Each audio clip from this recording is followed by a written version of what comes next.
Okay, welcome back. So this is chemistry question 47 from IMAT to the 2014 past paper. So I'll be answering this question. So this entire question is all about the volume of gases produced, and some independent variables that are mentioned is the pressure and the temperature and also the volume and concentration of the uh, compounds and the things. So this question basically relates about the ideal gas law.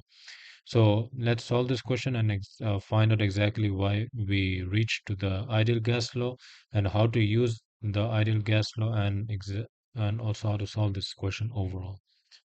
Okay, so the question first starts with a student carried out an experiment to find the rate of decomposition of hydrogen peroxide into water and oxygen gas. The student used 100 centimeter cube volume of an 1 mole per decimeter cube concentration solution of hydrogen peroxide at 25 degrees Celsius and 1 atm pressure. Okay, so the first thing the question mentions about the reaction that are being experimented in this experiment is that the rate of decomposition of hydrogen peroxide. So meaning the hydrogen peroxide is being broken down into water and oxygen gas. Okay, so that's being decomposed. Okay, so they're trying to find the rate of decomposition. Okay, so how fast, quickly the rate of decomposition of hydrogen peroxide happens at that specific given time. And the student use 100 centimeter cube volume. Okay, so these are the given amount and 1 m. So this m means mole per decimeter cube concentration. So this is the short form for that capital M. So 1 mole per decimeter cube concentration solution of hydrogen peroxide at 25 degrees Celsius and 1 atm pressure. So they use the room temperature pressure as the condition for this entire experiment, and this is the given amount of the hydrogen peroxide. So now what we can do is that first of all we must write the balanced chemical equation for this reaction that are being experimented. Okay, so we have the hydrogen peroxide that is being decomposed into a water molecule and oxygen molecule.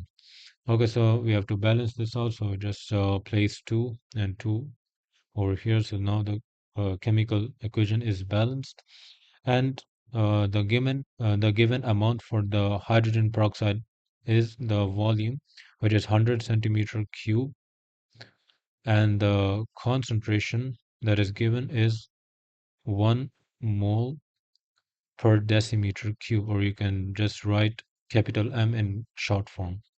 Okay, so this is the given amount of the hydrogen peroxide, but we have no amount for water molecule or the oxygen molecule. So we'll just keep reading the entire question so to find out the more given data in this question. And the most important thing is that they've used the condition, the room temperature and pressure. Okay, so that's the given condition we are supposed to focus on. And the next part of the question is the 1 gram of powdered manganese oxide as a catalyst was added and the solution was constantly stirred. The student measured the total volume of oxygen produced. Okay, so this part of the question mentioned that the student measures the total volume of oxygen produced. Okay, so this is the one uh, dependent variables that are being mentioned over here. That is the total volume of oxygen produced. And the other thing they mention is the 1 gram of powdered manganese oxide as a catalyst. So we can ignore this part because catalyst just basically speeds up the reaction. So it's not the part, it's not necessary to be part of our calculation, or it is not point at all. So we can just ignore this, the 1 gram of powdered manganese oxide, because we're not going to use this in our calculation. Neither it's helpful either. So what's helpful in this part of the question is that they mention the total volume of oxygen produced. So this is the dependent variable that they're mentioning over here. Okay, so now the other part of the question is the procedure was repeated, but this time using 100 centimeter cube volume of uh, 2 mole per decimeter cube of concentration of hydrogen peroxide under identical condition. Okay, so now this part is very critical.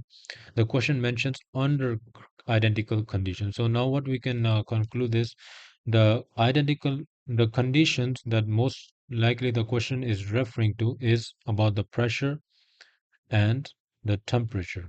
Okay, so pressure and temperature that was mentioned in this first part of the question to be as room temperature and pressure. The 25 degrees Celsius and 1 atmospheric pressure is room temperature pressure. So that room temperature pressure is the condition that is identical throughout the experiment. So pressure and temperature is fixed through the entire experiment. Okay, so now we are clear about that pressure and temperature is fixed. And now what else we must also know from this part of the question is that they've mentioned that there's a change in about the hydrogen peroxide, which is the 100 centimeter cube volume of 2 mole per decimeter cube. Previously, we had 100 centimeter cube of 1 mole per decimeter cube. So now what we can see over here is that the concentration of hydrogen peroxide is being changed, but the volume of hydrogen peroxide is kept the same. So that's not changed. So that's the most critical part of this question. So now the next part mentions which option below shows the effect on the rate of reaction which is mentioned as R, and the total volume of oxygen collected, the V, by using the 2 mole per decimeter cube solution compared to 1 mole per decimeter cube solution. Okay, so this solution is the hydrogen peroxide solution. Okay, so remember that. So the only thing that we are changing, that is the independent variable, is the concentration of hydrogen peroxide. Okay, and also the temperature, pressure, and the volume and the concentration are all independent variables. But the amount of oxygen, the volume of oxygen that is produced is a dependent variable. So now that we are clear about this entire question. So now we can move on and uh, conclude that this entire question points and circles to the most important law that we most commonly use for almost all gas questions, which is ideal gas law. So PV is equal to nRT. Pressure times volume is equal to the moles times the gas constant times the temperature. Okay, so now what else we know is that since and since temperature and pressure are fixed. So combining this with the ideal gas law, this simplifies to an most important expression, which is the volume being proportional to the moles. So this is only viable if the temperature and pressure are fixed throughout the experiment and that the gas is all about the ideal gas law. Okay, so in almost every type of question, whenever they mention such words like total volume, like they mention volume of gas. So oxygen over here, we know the standard state of the oxygen is a gas. So since they mention the volume of a gas, so that's the most important keyword that you must remember. If they mention such word, the volume of gas, so you must click in your mind that that we must use the ideal gas law in this question. Okay, so and also they can use some other keywords like amount of gas, the moles of gas. So there you must remember to use ideal gas law. Okay, so now we are very well aware that we must use ideal gas law, and the most important expression that we must use is the volume being proportional to the moles. Okay, so now this is the most critical thing you must know for this question so that we can solve the question further. So now this is not just the part over here we must stop. There's something even more. So now the first thing we must focus on is about the concentration, which is okay. So the first part we must focus on is concentration of peroxide, hydrogen peroxide solution. Okay, so the concentration of hydrogen peroxide solution. So why we're focused about this is that because only the concentration of the hydrogen peroxide is being changed. So here the volume is kept constant, but the concentration was changed from 1 mole per decimeter cube to 2 mole per decimeter cube concentration. So that's why we must focus on that part. And then we have to find out the effect on changing the concentration of it. Okay, so now the most important point is since we know that the question clearly mentioned the identical condition, which is a temperature, pressure, and volume. Okay, so now the most important thing you must know is this. The reason I mentioned the volume is because this is about the hydrogen peroxide. Now, the most important thing you also must know is that the volume of oxygen produced is actually different. The volume for the oxygen is different, but for the hydrogen peroxide, the volume is kept same. So that's the very critical thing you must know, that the volume of oxygen is changed because that is dependent variable. If you change the concentration of the 1 mole per decimeter cube to 2 mole per decimeter cube of hydrogen peroxide, which is the independent variable. So that's why the volume of oxygen is different. The volume of hydrogen peroxide is the same. So that's why the volume comes under the identical condition along with temperature and pressure for hydrogen peroxide. Okay. So this is only about hydrogen peroxide right now. Okay. So since temperature, pressure, and volume are fixed, okay, are fixed, only the concentration of hydrogen peroxide changes from 1 mole per decimeter cube to 2 mole per decimeter cube. Okay, so since there's a change in that, the reaction, and the other most important point is that the reaction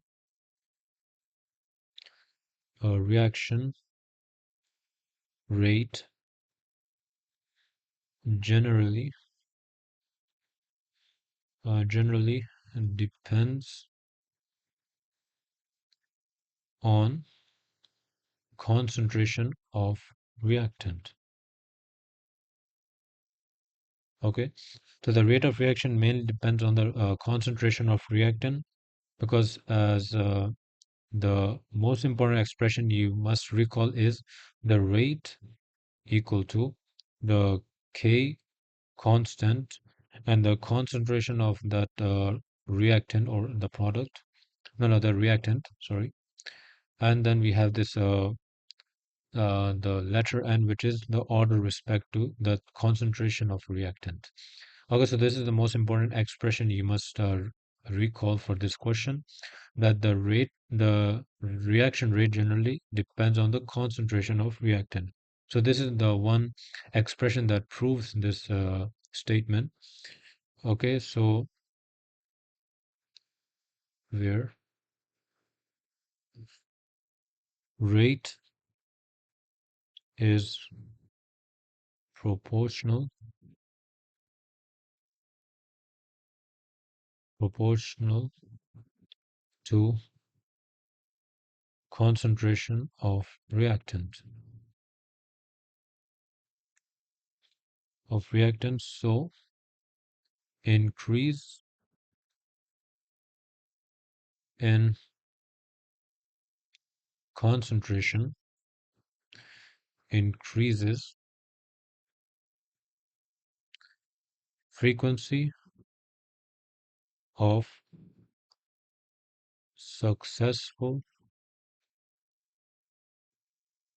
collisions, thereby increasing rate of reaction. Okay, so now overall in this part of the question, part of the working is that since we're focused about the concentration of the hydrogen peroxide solution, the rate of reaction generally depends on the concentration of the reactant. Because we know this expression where rate is equal to the K constant times the concentration of the reactant. So this proves that this statement is valid. So where the rate is proportional to the concentration of reactant. So that's why if we increase the concentration, there is increase in the frequency of successful collision, and thereby it increase the rate of reaction overall. Okay, because rate of reaction is mainly dependent on the frequency of successful collision. Okay, so that's it about for this step. And also the next step is the next part of this concentration of hydrogen peroxide is that the concentration of peroxide increases by doubling by doubling 1 mole per decimeter cube concentration to 2 mole per decimeter cube concentration. The rate doubles. Okay, so the concentration of hydrogen peroxide increases by doubling, as we know, from 1 concentration to 2. The rate doubles. Okay, so now this is the entire thing about the concentration of hydrogen peroxide solution. So now moving on to the next part, which is the volume of oxygen produced. So now this is the main part of this question, the volume of oxygen produced.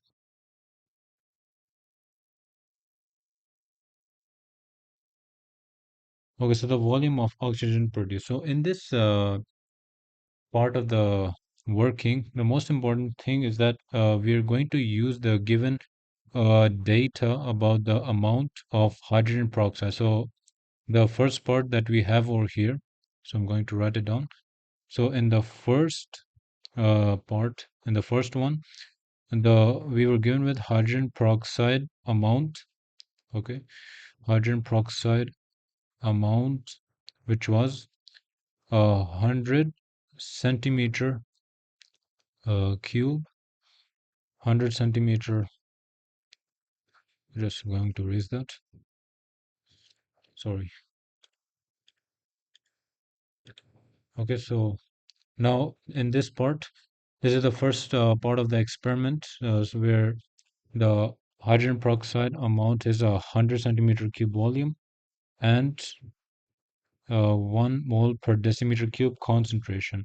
So with this, what we can do is that we can use the formula where concentration is equal to volume, moles by volume, where moles is that it's just measured in mole, but the volume must be in dm cube, decimeter cube. Okay, so mole per decimeter cube, that's the formula for concentration. So and one more thing we know is that we have to rearrange this. So we can rearrange this into uh, mole equal to the concentration times volume.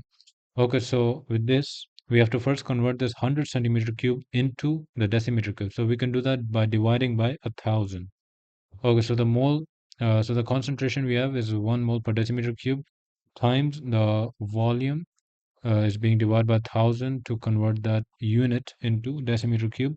So this will give us 0.1 mole of a peroxide, hydrogen peroxide. Okay, so now moving on. Now here is the most important part. In this part, we are going to use the table, which we call it as a stoichiometric ice table. Oh, so I'm going to show that here. This is the stoichiometric ice table. So in this ice table, this is hydrogen peroxide and the oxygen. So since we know we've constructed the balance equation, now this is where the balanced chemical equation plays important role, because here we're going to use that. So this is the initial amount, the change in moles, and the end, the moles at the end. Okay. So it's basically very easy to solve this. So since we know this is our chemical formula, the balanced chemical formula, oh sorry, balanced chemical equation. Okay, so oxygen plus water. Okay, and then the balanced equation is this. So we know the ratio between the hydrogen peroxide and the oxygen is 2 and 1. Okay, so the initial moles we know for the hydrogen peroxide is 0.1. So the one we calculated over here, the mole of hydrogen peroxide, so this is 0.1 mole, the initial mole, and we know it will be 0 mole for the oxygen because the reaction is now to start. Okay, so there's a 0 mole of oxygen molecule because the hydrogen peroxide has not been decomposed. Okay, so it's just been kept. So we have 0.1 mole as the initial and the oxygen as 0 and the change in mole. So now we know we're going to write here the coefficient. So 2 mole of hydrogen peroxide gives a 1 mole of oxygen molecule. So there's a change. Okay, so from minus 2x to plus x. So now the reason for these different signs, which is a positive and negative. The reason for this is that because we know hydrogen peroxide is being decomposed. So meaning it's decomposed, it's being used up itself. So it's being transformed into this product, which is oxygen and water molecule. But water molecule we will ignore in this ice table because it's not part, because it's a liquid and it's not the gas. The only thing we're focused about is the reactant, which we have as a hydrogen peroxide, and the gas produced, which is oxygen as a product. So we'll just ignore this water out of this working. Okay, so we know the hydrogen peroxide is being used up. So that's why we put this as negative because it's being used up and it's being transformed into a product. So that's why the amount of oxygen will increase because the hydrogen peroxide is decomposed into oxygen. So oxygen is what we get in the final. So that's why it's a positive x. And 2x and the 2 comes from this ratio because from the balanced chemical equation. Okay, so now at the end, we know since the hydrogen peroxide is being used up, at the end we're going to have 0 mole. Okay, so hydrogen peroxide is being broken down completely. We assume it's broken down completely where there's no excess hydrogen peroxide left behind. So there's a 0 mole at the end, and the oxygen, we're not sure about how much oxygen mole is produced at the end. So now to find out, what we're going to do is that we have to find the value of X, okay, from this. So since we know for hydrogen peroxide, we have the complete set of this data, we can construct this into an equation. Okay, so like this 0.1. Okay, so this is the oxygen moles. Okay, for the moles for the oxygen. So using the hydrogen peroxide data, so 0.1 mole minus the 2x, which is the change in moles, and then we equate it to 0 mole because we know at the end the hydrogen peroxide is used up completely. So there's no hydrogen peroxide left behind. It's just the oxygen and water. So that's why we're focused about the oxygen. So we'll just keep that and ignore the water. Okay, so now we can rearrange this equation to find the value of x. So make the x as a subject, and then you get x, the value of x as 0.05 mole. So now we know the to find out the how much is the mole for the oxygen produced at the end. So simply just substitute. We know that this is 0 plus x. Okay, 0 plus x equal to we don't know. Okay, so now we know the value of x is 0.05 mole by calculating it from the given data of the hydrogen peroxide. So we can substitute that in our value of x, 0.05. So this gives us 0.05 mole of oxygen. So hence the volume of the moles of oxygen produced is 0.05 mole. Okay, so this is how to solve using an stoichiometric ice table. Okay, so now the next part is when the hydrogen peroxide amount was changed from 1 mole per decimeter cube concentration to 2 mole per decimeter cube concentration. Okay, so this is the new amount we have for the hydrogen peroxide. So we have the volume is fixed for the hydrogen peroxide solution. So we'll just also ignore that. No, that's yeah. So we have to use the volume. So the only thing you must know, the volume is fixed. So that's the main thing. Okay, so now the only main thing is the concentration is being changed. So the change in concentration is what's going to affect the overall volume of oxygen produced. But now we're calculating the moles, so we'll stick to that. Okay, so the using similar technique as above. First, use the formula moles is equal to concentration times volume to find the moles of the hydrogen peroxide. first for this stoichiometric ice table that we'll construct the new one. Okay, so the same technique.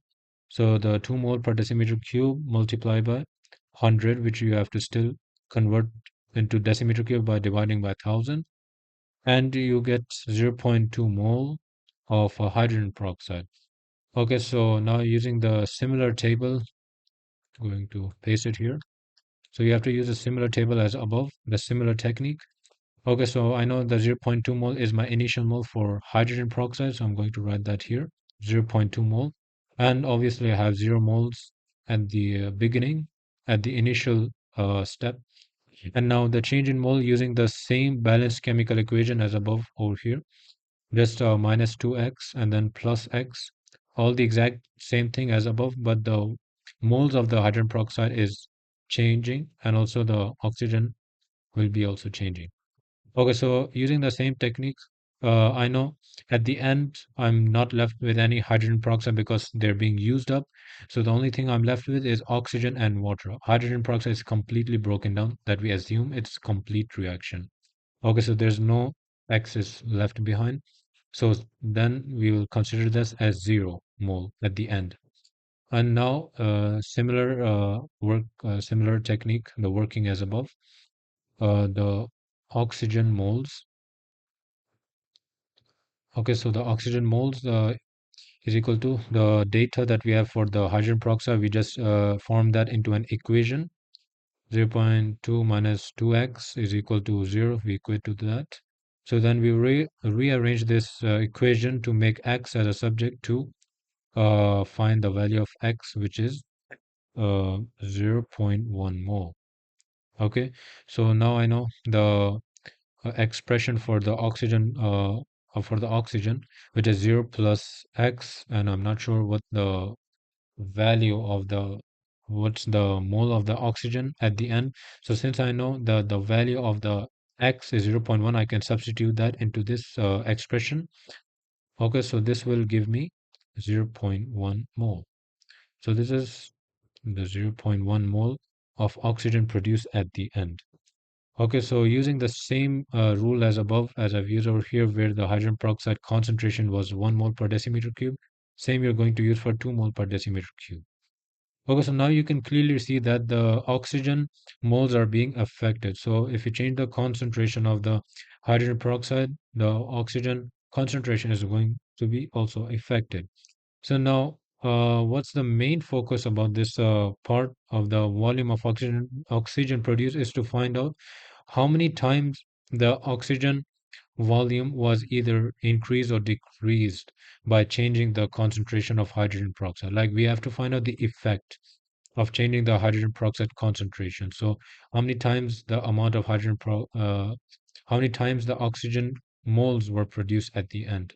Okay, so now how to do that is we take the results of the both at the end. Okay, so 0.1 mole of oxygen and the 0.05 mole of oxygen. Okay, so now we have to find out how many times O2 moles, the oxygen moles were produced. Okay, so we're going to simply divide that. So the first part where the hydrogen peroxide solution was, the concentration of it was 2 mole per decimeter cube. So the mole of the oxygen was 0.1 mole. So that's the bigger value. And previously was a smaller value because the concentration of hydrogen peroxide was also small. Okay, so that we are going to put this in our denominator. So now divide this together, we get the value 2. So this means the moles of oxygen produced was twice the amount produced. Okay, so there's twice change. Okay, so now the most important thing about this is also that as we've discussed previously about the ideal gas law, where if the conditions are fixed, temperature and pressure, and in the ideal gas law we can simplify this expression into volume being proportional to the moles. So now we're going to use that here to explain why that expression is very important. So now we know that the moles of oxygen produced was doubled from the effect of the hydrogen peroxide concentration that was being doubled. Okay, as as volume is proportional to the moles that we've discussed before, the rules that we're supposed to use in this question, due to a fixed condition, then volume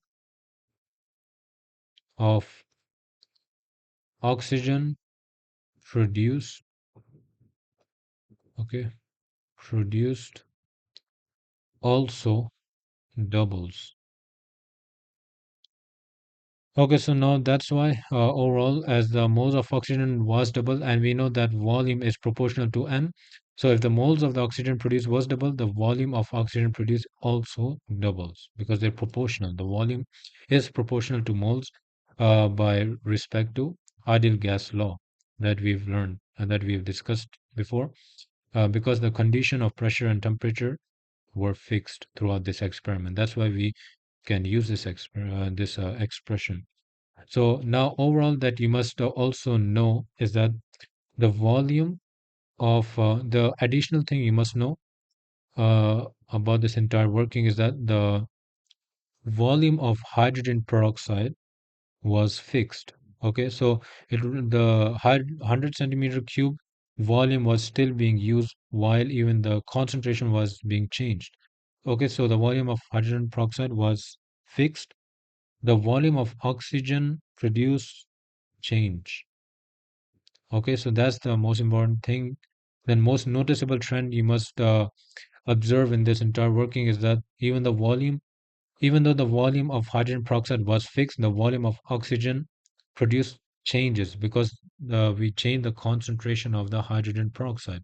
And due to the use of ideal gas law, where volume is proportional to the moles of oxygen produced affects the volume of oxygen produced. So they both increase by same amounts. Okay, so that's the trend you must observe. Okay, so now the final parts of this the entire working. Okay, so the final part is the rate doubles and volume of oxygen produced doubles. Okay, or you can say the total volume of oxygen produced, okay, doubles. Okay, so now this is the final answer from this entire working. So now I'm going to go through each once again as a summary. Okay, so first of all, what we first had to do is that we must know that the given conditions of the temperature pressure, the room temperature pressure were identical and it was fixed throughout the experiment. So, and we know the question is about the volume of gas. So since they use the word volume of gas, the phrase, you must immediately think about the ideal gas law. So where PV is equal to nRT. And since the condition were fixed, we must simplify this into volume being proportional to the moles. And now focusing in the concentration of hydrogen peroxide, what we must know from this part of the working is that the reaction rate depends on the concentration of reactant. So we know the concentration of reactant. So our reactant is the hydrogen peroxide solution. So we know we double the concentration from 1 mole per decimeter cube to 2 mole per decimeter cube. So it was being doubled. So since the concentration of a reactant was double, the rate of reaction will also be double. So we know this most important expression where rate is equal to the K constant times the concentration of a reactant. So this expression, what proves this statement to be correct. Okay, so this is the most important point. The rate of reaction depends on the concentration of reactant. So this is part of the concentration of hydrogen peroxide. So now the next part of the working was the volume of oxygen produced. So this is the volume of oxygen produced from the effect of changing the concentration of hydrogen peroxide. Okay, so now we know the throughout the experiment, the volume of the oxygen, the concentration, no, sorry, the moles of the oxygen produced was doubled. Okay, by doubling the concentration of hydrogen peroxide. So hence we know that the volume is proportional to the moles from the ideal gas law and the fixed condition. So the volume of oxygen produced will also double as the moles of oxygen produced doubles. Okay, so combining this entire working from the volume of oxygen produced and the concentration of peroxide, we can conclude that the rate doubles and the volume of oxygen produced also doubles. So overall, the correct option is option B, sorry, option D. The rate doubles and the volume doubles. Okay, so that's it about this question. Okay, so one more thing. So overall, I'm going to write in a very short form that the most important key point you must know is that as the condition are fixed, the two main expression that you must use in this entire working is that the reaction rate is proportional to the concentration of reactant. So that's one most important thing. And the second most important thing is that the volume is proportional to the moles. And this is only applicable if the conditions are fixed. Okay, so that's the only time you can directly say the volume is proportional to the moles. And the other most important thing is that generally in most of the reaction rate depends on the concentration of reactant. Okay, so this is the two most important thing in this entire working that you have to use to answer this question. Okay, so that's it about this question. So thank you guys for watching my video. I hope you find this video helpful. Please leave a like and subscribe to my channel. Thank you guys. Bye.